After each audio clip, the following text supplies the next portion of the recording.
euthanasia, because there are many things to cover, and there are some discussions which are related to organ transplantation, which we have to cover in euthanasia. All right, so we'll try our best, otherwise inshallah we'll continue. But there are normally people when they discuss euthanasia, they kind of take a shortcut. All right, but I think we cannot take shortcut, because there are many issues in euthanasia which is related to other medical issues. Okay, so so you'll have to bear with us, and have a little bit of sabr, inshallah. But inshallah, man jadda wajada.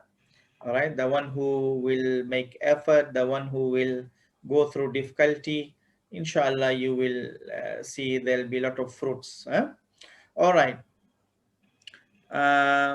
so what is euthanasia?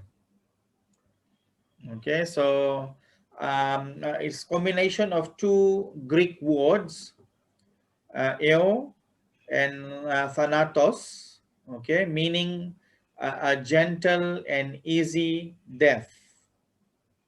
Okay, now you have to understand that all three of these living religion, which is we know as Ahlul Kitab, the Judaism, and then the Christianity and Islam, all three of them actually, if you see their mainstream position, euthanasia is not permitted. I will just give you this statement in the starting so that you have clear picture. It's only the Netherlands and the Holland which they have a type of exception, but all places in the world euthanasia is still illegal. All right, so in their legal system the action of euthanasia is illegal, but then they have some justifications, right? So and so we have to start with this type of with this context, our discussion, right? So so like we often in our prayers we ask for gentle and easy death when the time comes. All right, we have dua like this: oh Allah, oh Rabb, may I live if that is for my good, and take my life if that is better for me. All right, so this is a hadith which is in As-Suyuti Sahih Jami' al-Saghir. All right, was ziyadatuhu. So the word euthanasia has a acquired meaning as mercy killing. All right, so it is you know, like we have, it's an acquired meaning that because literal meaning is gentle, easy death. All right, we don't want the patient to be in difficulty, so it has, through discussions, through time, it has acquired this meaning, mercy killing. All right, which has to be considered when discussing this subject. While focused on mercy killing, the debate about euthanasia is qualified with terms such as active and passive, voluntary and involuntary, and non-voluntary. All right. So normally scholars, when they discuss euthanasia, they will just quickly touch active and passive, and then they will conclude. All right, so which is actually it will not give us the clear picture, because the discussion of euthanasia in academic world, even in among the medical doctors, it is still haywire. It is going into all directions. All right, So you will see, inshallah, as we will go through.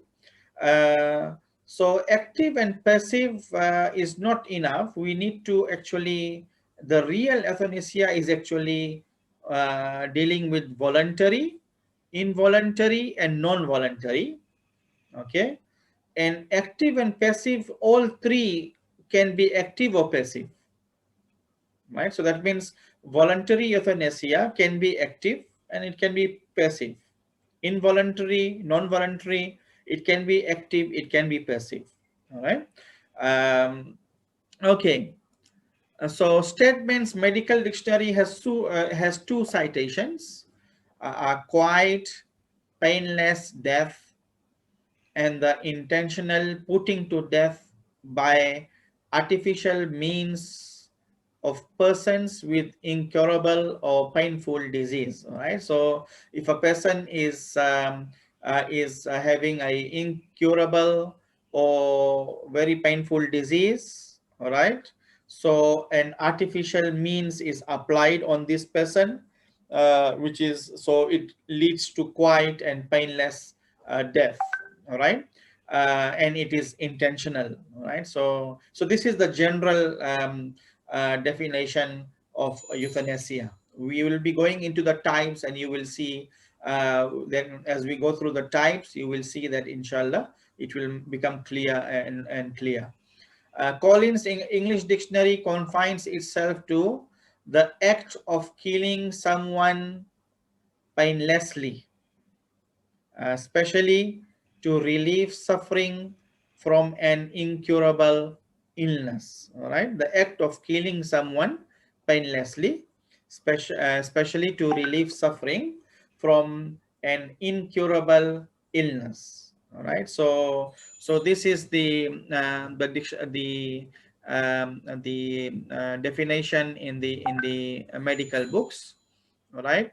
Okay. So we have types of euthanasia. Active euthanasia, all right, which is usually taken to be an action performed within a medical setting, which is done with the intention of terminating a human life, an active intervention by a doctor to end life. So this is active. All right, you can see, so its action is performed within a medical setting, and it is done with the intention to terminate a human life. All right, so in short, it can be said active intervention by the doctor to end life. All right, so you can see by this time it should be very clear for whoever is discussing euthanasia that this is a discussion which is related to hospital, related to medical doctors, related to patients who are marid, who are sick, and who is in the hospital, bedridden. All right, that means we cannot apply this discussion anywhere out of this context. Right. It will not be proper, it will not be correct to do that. All right, so please, certain discussion in our class here is very specialized, and it is very specific, controlled, so it should not be shared with a layman who does not who doesn't have anything to do with this. Scholarly circle, academic, for the ilm of students. If you are teaching class or you want to have the knowledge of this, yes, this is good. But sharing it in the WhatsApp groups, which is not related to learning, teaching and learning, I think it will not be a proper thing to do, especially this topic. This topic is very sensitive. All right, so like I'll give you an example. Let me, I think, on my video so that you can also see me. You can see me, right? Yes, yes, we see Okay, you. all right. So like in this last 2 days, 3 days, someone, a group in which I am, a group of scholars, especially in South Pacific, and they shared a fatwa from Pakistan regarding PUBG. You know, PUBG, you might be knowing, your kids are playing this game on the handphone, PUBG, right? So, and the fatwa was very rigid and very harsh, saying that it is like kufur, and because there are places in that game where the player have to bow down in front of the idols, right? But then there was backfire. Other scholars from Pakistan and other places criticized that that is not the case in that game. So the person who asked question, he posed the question in a way that the mufti had to give fatwa in a way that it is kufur, right? So and then later they discovered actually that in Pakistan that game was altered, that what you call doubtful phase, the jungle phase of that game was taken out 4 months ago, so that this issue doesn't arise. So the person who posed the question did not mention that development as well, right? And then it ended up into that type of kufur fatwa.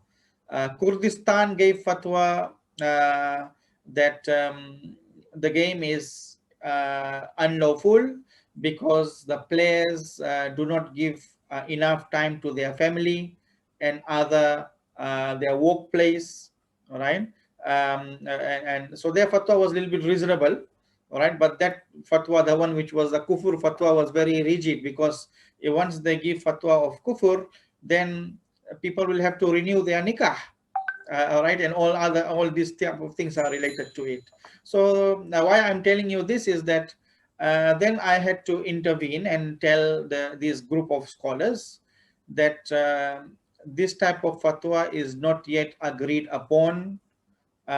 People who are giving fatwa doesn't know about PUBG themselves, all right? So this type of information, this type of fatwa should not be shared on the public WhatsApp groups.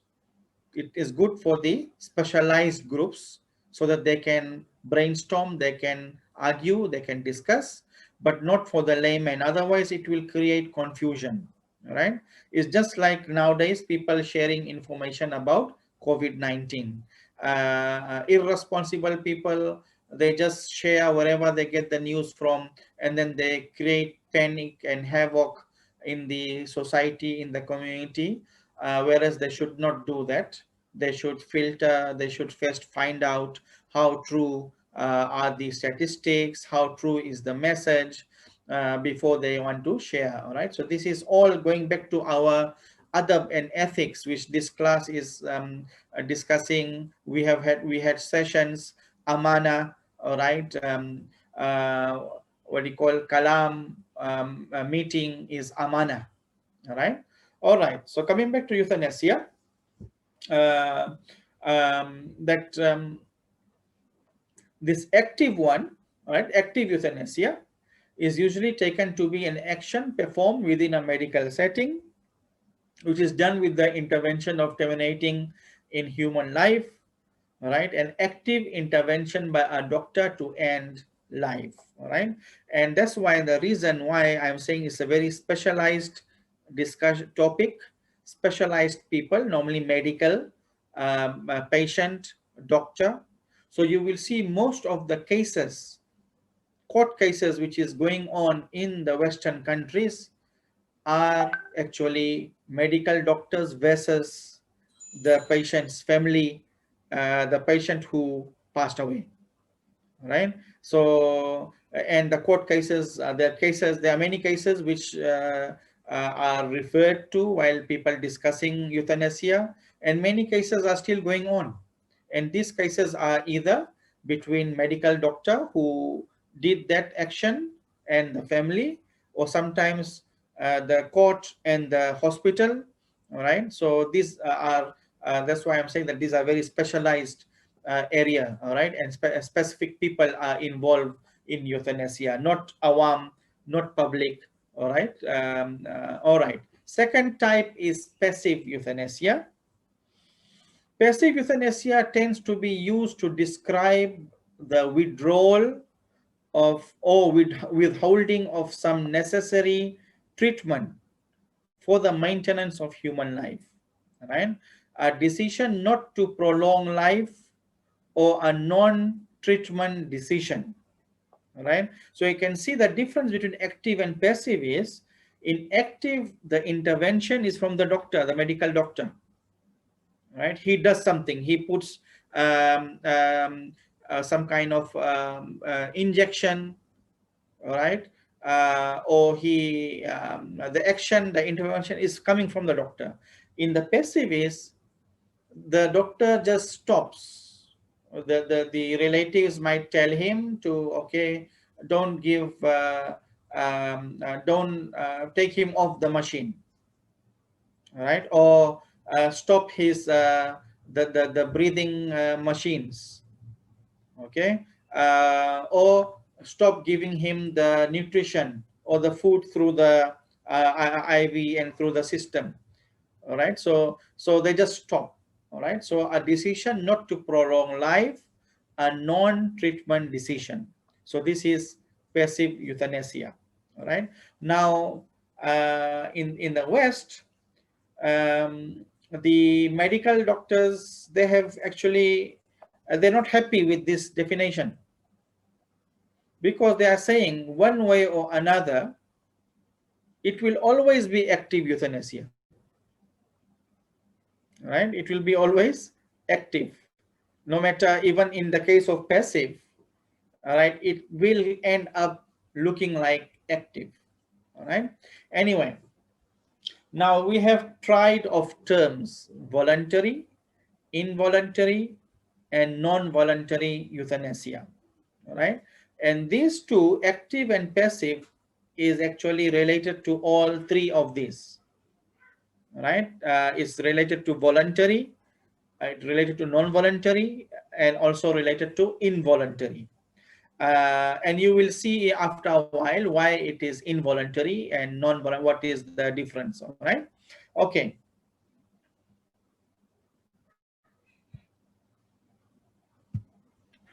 Okay, involuntary euthanasia and Islamic view, right? So we will start with involuntary, and then we will go to non-voluntary, and at the end, the last we will discuss is the voluntary. The reason is because there are important information which you will get to discover in this involuntary, all right, which will help you and us to understand the non-voluntary and also the the voluntary. Okay, so what is involuntary euthanasia? Killing of someone who could consent but does not. Such as action is such action is indistinguishable from criminal homicide, and the claim that the motive for the killing is in the best interest of the victim is irrelevant. So that's what it means by involuntary, right? Like the patient did not give consent. He could have given the consent, but he did not, right? The doctor took the decision, might be by the advice of the family members. The family members could not see the pain, all right, and the doctor made decision, all right, and he did the. So it can be both, right? It can be either passive or it can be active, but the doctor and the family made decision, and the consent was not given by the patient himself or herself. All right. Now, this involuntary euthanasia is having a very thin line between the criminal homicide, murder, Okay, because and this case has actually put many doctors, this type of euthanasia has put many doctors in lifetime prison, right, in England, in Europe, all right, because when the case started, then they discovered that there was no permission, no consent, all right, and the judges, they said that the person could have stayed longer. What gives the doctor the right to take or stop someone's life? All right, so this involuntary euthanasia has a very thin line between criminal homicide. All right, so it doesn't matter how much the people claim, the medical doctor or the family, they say is the best interest of the patient, of the victim, is irrelevant. All right, so how do we see this in Islam? The involuntary euthanasia, all right, the patient could have given but did not give consent, all right, to stop his life, to take him, stop his medication, stop his food, nutrition, all right. So sanctity of life is supreme. Remember when we discussed maqasid sharia, and there we have talked about the daruriyat khams, all right, the five essentials. Islam will always hold these five essentials as the utmost importance, and one of them is hifzun nafs, protection of life, preservation of life. All right, the Quran points out that if someone kills another person, all right, unless it is an retaliation or someone else, or for causing corruption in the earth, unless it is this, it is as if he has murdered all mankind. And if anyone gives life to another person, it is as if he had given life to all mankind. All right, surah number 5 verse number 32. All right, so in Islam, sanctity of life is supreme. All right, this is proven by hadith, by the Quran. All right, and later you will see, even if you read Imam Dhahabi's Kitabul Kabair, you will see there that murder, homicide is kabair. It is kabair. It is from the major sin. And there are many hadiths which is saying that it is, people will be in hellfire for eternal. All right, khulud finnar. Right, so other crimes people can easily escape. All right, but this blood on the hand, it is not. All right, okay.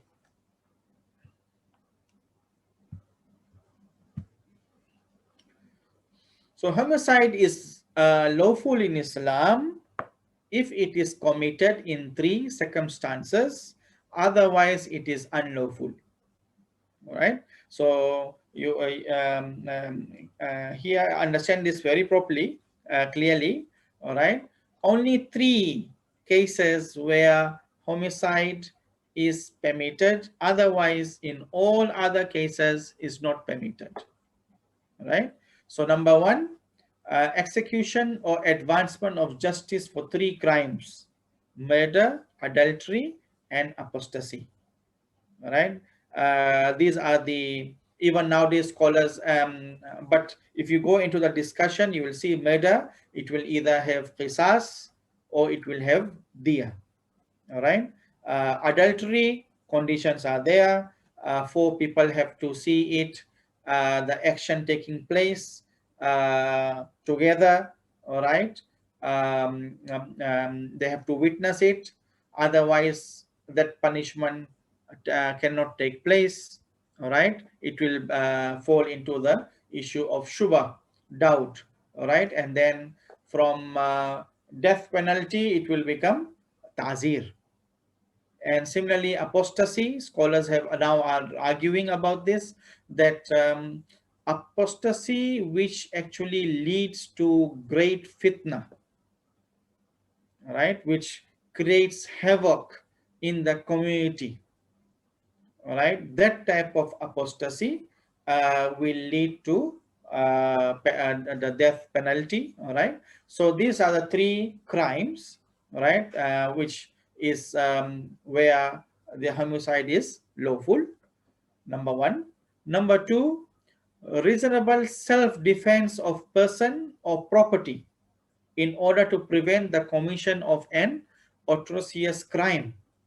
So this is second one. Someone is defending himself or defending his property from a crime, and then that person somehow died.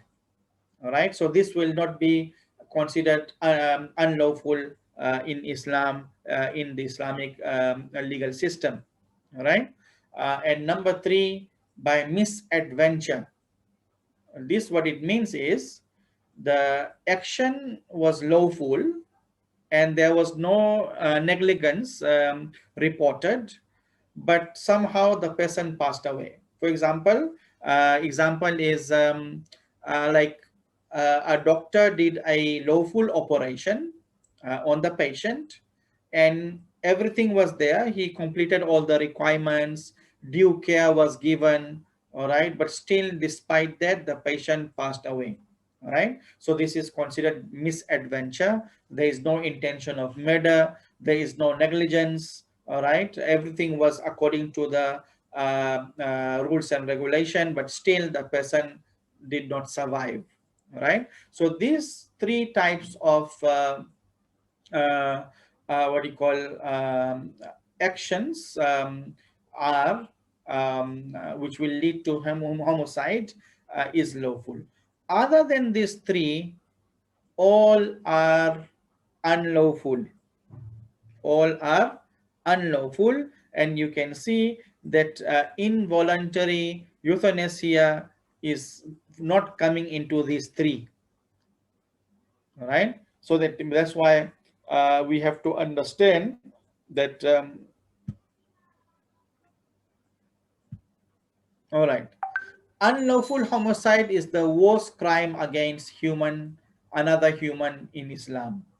All right, the Quran and the Hadith has vilified it. All right, Quran has criticized, like the verse Surah 5 verse 32, right, murdering one person is like murdering the whole entire mankind. All right, sustaining life, all right, preserving life is like preserving the entire mankind. All right, and there are many other hadiths where Prophet Muhammad SAW has in the hadith has really criticized this action of homicide, killing others without any other than those three things which we mentioned. All right, mercy and care for others are built in Islamic values, right? Mercy and care for others are built in Islamic values. Killing in the pretext of mercy per se is not catered for in Islamic fiqh or Islamic legal system, right? So you can see because Islam holds life as the sanctity is supreme. All right, hifzun nafs, preservation of life, is the utmost importance given in Islam. All right, so that means mercy and care. So patient is included in this. In the medical setting, the medical doctors are supposed to be merciful, and they should give utmost care, and this is the Islamic value, right? So killing in the pretext of mercy, all right, this is cannot be like that, especially when it is involuntary. All right, there is no consent. All right, even you will see inshallah when we will discuss the what do you call non-voluntary. All right, where we will discuss about people giving consent to kill them. All right. That will be discussed there, inshallah. Then you will see the fuqaha and their position and how Islam deals with this issue. Euthanasia has to be matched against the views of Muslim fuqaha as to what constitutes murder or homicide. All right. Even when we are talking about other types of euthanasia, all right, now we are talking in the context of involuntary, right? But even other types, we have to see the fuqaha's opinion. We have to see the position of Islam. All right. And the thin line is we have to understand what constitutes murder or homicide. All right. So you can see this is a serious issue. All right. And it is not something which we should be joking about. It's very easy. People say mercy killing. All right. But it's not that. When it comes to technicalities, when it comes to practice application, it is a very serious matter. All right. And you will see when we will discuss inshallah the non-voluntary, you will see sometimes even the person who gave consent, the person who killed, and all others who were there to support him are supposed to be punished as well. All right. So inshallah when that will come, we will discuss. All right. Okay. So now the issue is we are talking about involuntary euthanasia, and now we are supposed to match the involuntary euthanasia against the views of Muslim fuqaha as to whether which type of actions will constitute murder or homicide. Okay, so we'll discuss that now.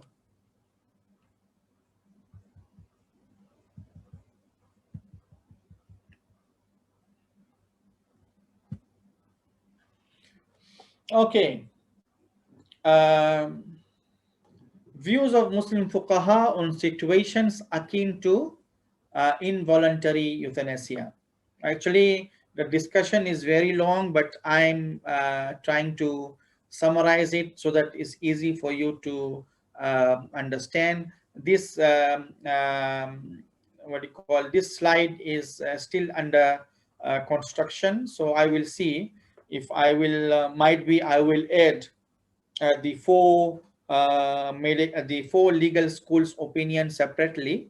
Here I have just summarized and put it together, but actually if inshallah if I will see if I can later put one more slide before this to give you the picture of the four schools. All right, the most flexible from the four school in this issue is the Hanafi school, and not all Hanafis. Abu Hanifa is very but his students and the later Hanafis are just like the other three schools, like the Maliki and the Shafi'i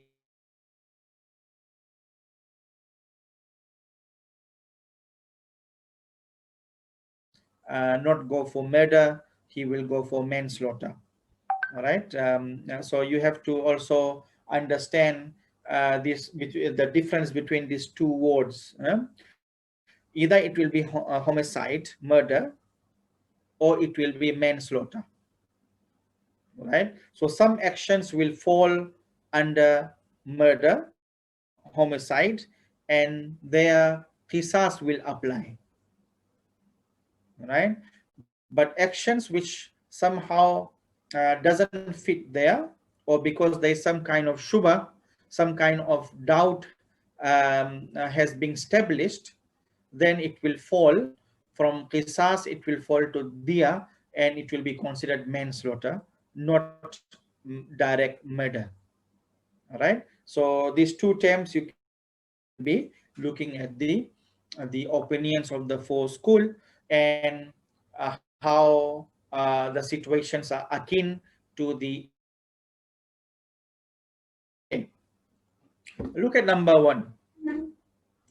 if he is actually by he here we mean the medical doctor, all right, or the one who is going to do the involuntary euthanasia, all right. If he throttles or smooths him, the patient, and the subject dies, then that is murder, and qisas is due in the Maliki, Shafi'i, and the Hanbali schools. In the Hanafi school, for all these actions, diya is due, right?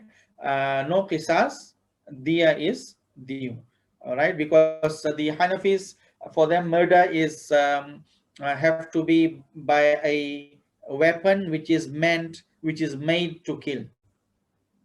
So if someone is killed with any other object which is not a weapon, not a sharp knife, then it will move to diya, not to qisas. All right, that's the slight difference between the Hanafi and the other three schools. All right, so we can see here in the involuntary euthanasia. All right, this type of action taken, all right, the doctor decides to throttle and smoothen, all right, the subject, all right. So this will be considered homicide. It will be, the doctor will be in the Islamic Sharia court, he will have to pay qisas, all right. Okay, number two, if the doctor drowns the patient, the offense is murder according to the fuqaha of all schools except for the Hanafis. All right, for them, due is dia, not qisas. Now, in medical practice, a patient can be drowned in his own secretions if not attended to, or by intravenous infusions. All right, it is not necessary someone have to be in water to drown.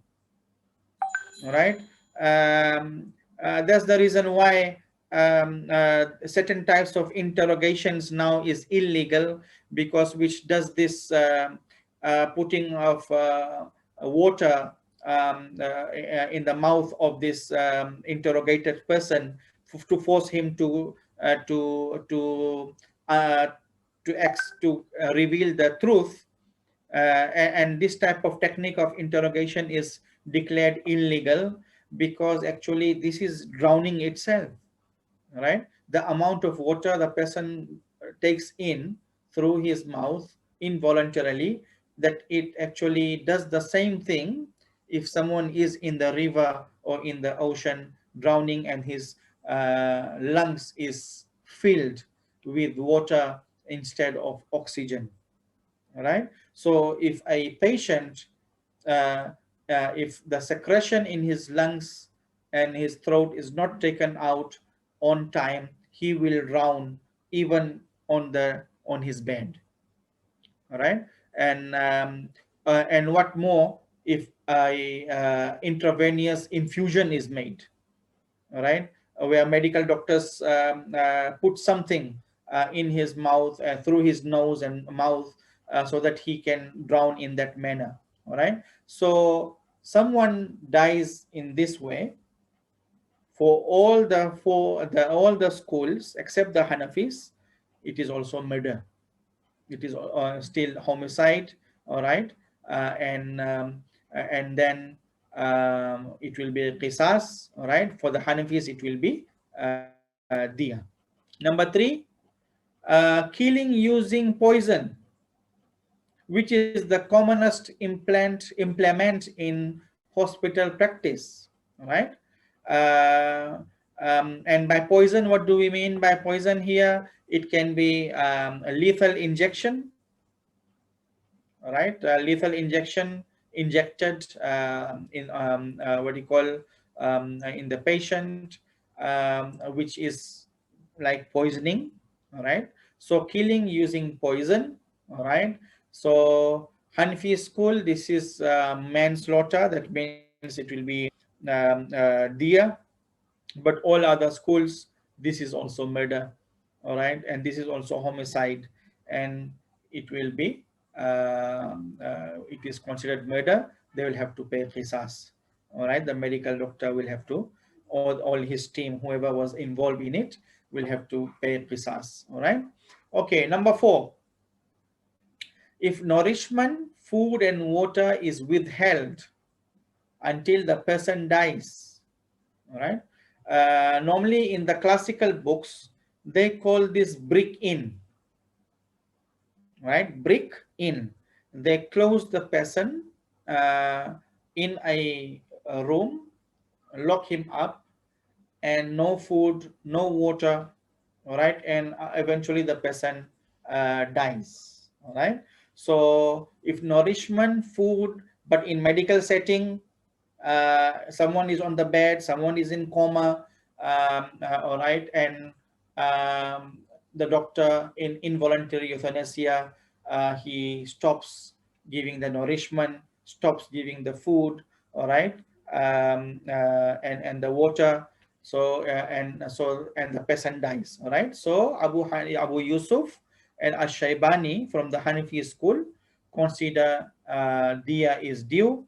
The Maliki school consider this as act of murder and qisas is due.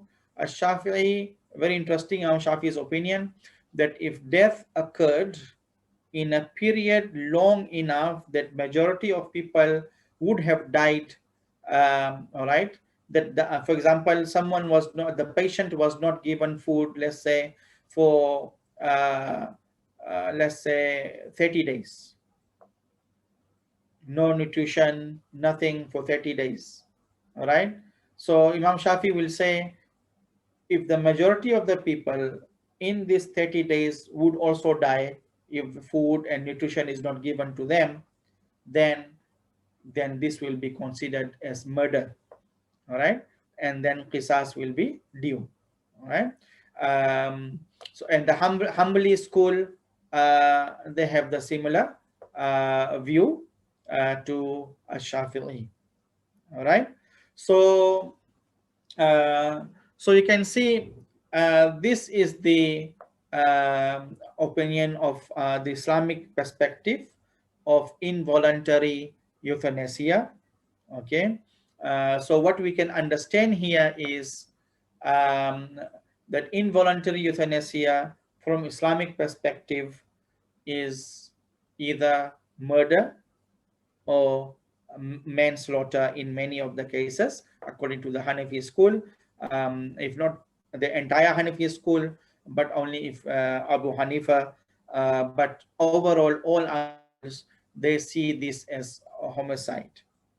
Okay, so that means from Islamic perspective, involuntary euthanasia is not permitted. Okay, so now we still have about 10 minutes, all right. So I will give you some because inshallah we'll continue this discussion. We'll be talking about the non-voluntary inshallah next week, and then the voluntary. But in the voluntary, I want you to understand certain thing, which I will give you a type of pre-review now, because people sometimes, because we are not medical doctors, so sometimes we don't see the difference between what is coma, all right, what is PVS. PVS means patients in the permanent vegetative state, all right. Permanent vegetative state is called PVS, is different from coma, all right, is different from coma. And also another term which we always hear is the brain stem dead. Okay, brain stem dead are persons who have actually died, but still some issues have to be dealt with. All right, brainstem actually, uh, you see, like heart, uh, even if the brain is dead, the heart, as far as the oxygen is going through the blood, the heart can keep on beating. All right, but brainstem dead is where the part of the brain which actually through which sends the signal to the organs like the lungs. All right, and if that brain stem dies, then there is no communication between these normally the lungs. So then that means this person can no longer breathe on his own. All right, so but not with the heart. The heart is still can function on its own. All right, but then depends, the heart have to receive blood with oxygen. Okay, so so normally people who are brain stem dead, that means now the brain doesn't give any signal to the organs. All right, so this type of people are then put onto ventilators, and these machines are the one which is pumping oxygen as if his lungs are working, and then the blood is taking oxygen and the heart is still beating. All right, now this is one issue which we have to understand next week inshallah. And what is the Islamic this type of patient whose brain stem is dead. So normally medical doctors, if someone's brain stem is dead, for them medical doctors, the person is already dead. All right, but there are some issues related to it. Right, for example, how to switch off the machines. All right, is sometimes court ruling is required, permission from the court, from the judge is required to remove the machine from this type of patient. Can such persons be left on machines for a suitable time for the removal of their organs?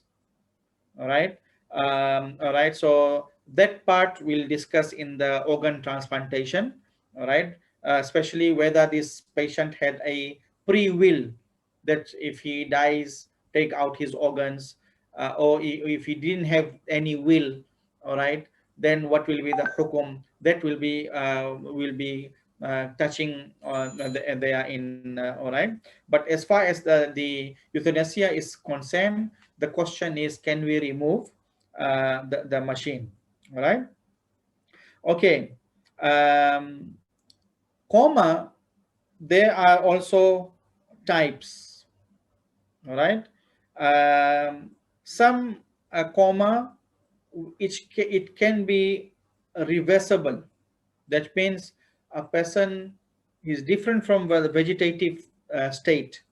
His brain is still functioning, and the brain is still sending signal to his organs, and his organs are still functioning, but he is not conscious. All right, he's not talking, he is like asleep, but his body is functioning without help of any machine. So here also there are two types of coma. One, the medical doctors already have, like nowadays they have reached to that level of investigation and research that they can tell you that this person will never come out from that coma. And some they will say that certain brain cells can cure and they will come back. All right. So how? So here the question will be whether to stop giving nutrition. All right, stop giving food. Can we stop giving them food?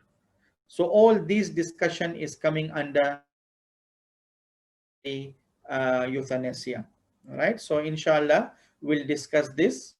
And why as I told you, why I decided to go in detail in this euthanasia, because the discussion here is related our organ transplantation. Otherwise, we will not understand organ transplantation, because it will be incomplete. Okay. So that's all for today, Sheikh Shahran. Okay. Thank you so much, Prof. There's a short question by Staza Halima. What about euthanasia in animal? Does it have same implication? Sometimes, yeah, our animal is so sick. Should What we is the kill it? punishment according to the Sharia for those who practice euthanasia unethically? All right. Yes. Our Ustaza has answered the question herself. Uh, you have answered the question by saying unethically. Okay, so if it is done unethically, all right, and in unethical, many things are involved. Uh, what do you call, intentional killing, all right, wrong medicine, or some kind of grudge, personal grudge of the medical doctor, all right,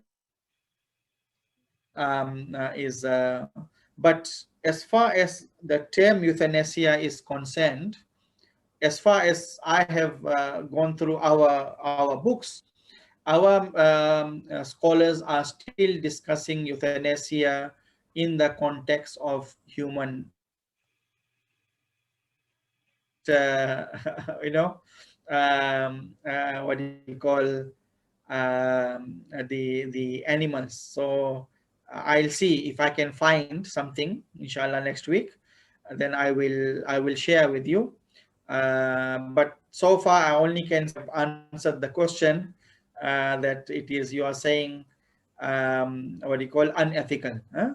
So because when we look at the Prophet's hadith, which he says, he got angry with that lady who caged the cat, and the Prophet said you should have left it out, so that it could have, what do you call, ate from the rizq Allah has provided, and also um, the sadaqah. All right, there are many hadiths which is talking about protecting the animal, the life, because this is part of our environment. All right. So when we look at it, just like, just roughly I can say, then this type of action is also not appropriate for the animals as well. All right, but anyway, I will try to look for it, if there is any, our scholars discussing about euthanasia in animals. All right, good question, I like it. Okay, someone is talking about player unknown battleground. Yeah. Yes, yeah, this is a big issue now, all right, so South Korean video game company Yeah, this Bluehold. sister is All right, asking, so so this I someone yeah, gave yeah, really good information. Oh, someone was asking PUBG. Yeah, yeah. yeah. So, So I quote it you from see, overall, the fatwa is any game, not only PUBG, any game which uh, involves the person from his obligations, workplace, a person goes to workplace, that hours are for work. When we have discussed this in the ethics of workplace, remember? So if playing game or playing Facebook, playing WhatsApp, to the extent that he does not do complete his obligations in the workplace, then this is, playing this game is, will make his rizki haram. All right, and obligation also, the wajibat, the salat. All right, it involves the person so much that he leaves his salat, towards his family, to his kids, his wife, then this is also, it will be I cannot say haram, but in a way makruh or inappropriate, unethical. All right, so that's why like we should be explaining to our kids and our, nowadays, like it's very funny for me in Malaysia. Sometimes I see not only kids are playing games, the married people are playing games. So this is like very weird for me, yeah. Because we from where I come, I normally see kids playing video games and computer games, but here in this country we can see grown-up people, married people, all right, even old people are playing games, all right. So we have to keep it in that balance, like what Imam Shafi said.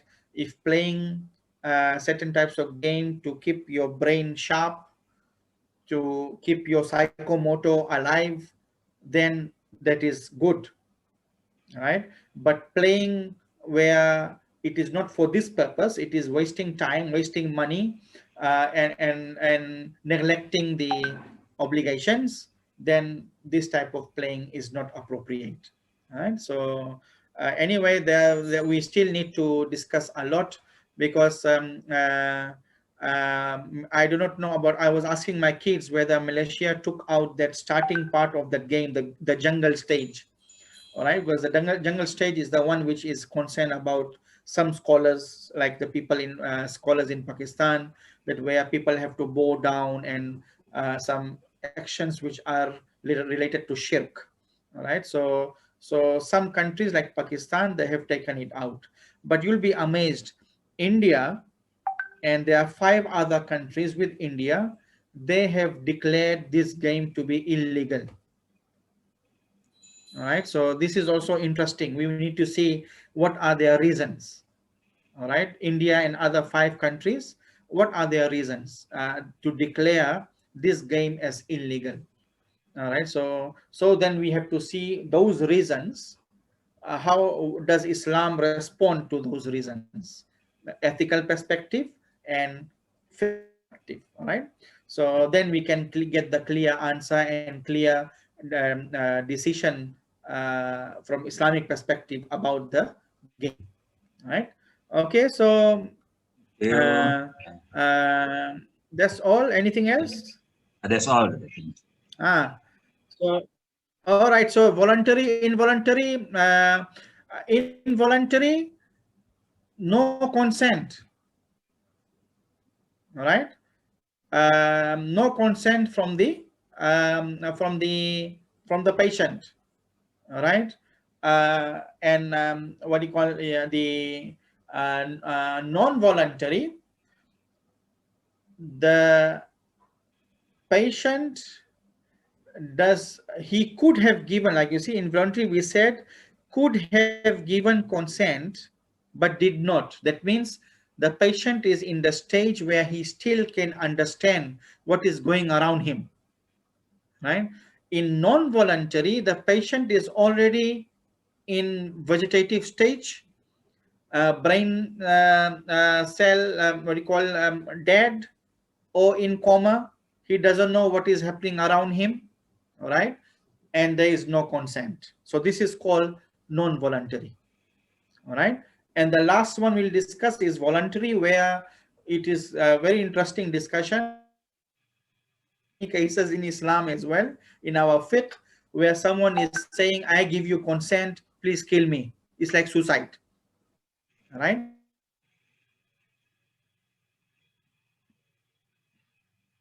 that's all, Sheikh, for today. Okay. Assalamualaikum warahmatullahi wabarakatuh. Waalaikumsalam warahmatullahi. See you next week, inshallah, Prof. Assalamualaikum.